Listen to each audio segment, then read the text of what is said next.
Assalamu alaikum, and in this video I am going to find the value of a so that our left hand side is equal to right hand side.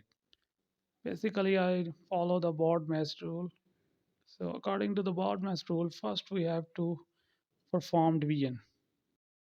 This division sign becomes multiplication and a become 1 over a, and now we need to plug that value of a which give us the answer 51. I plug the value of a 2.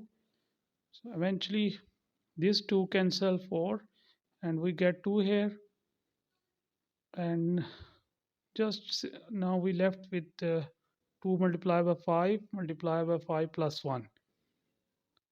So when we multiply 2 with 5 we get 10 multiplied by 5 plus 1, then 10 multiplied by 5 we get 50, 50 plus 1, and we get 51.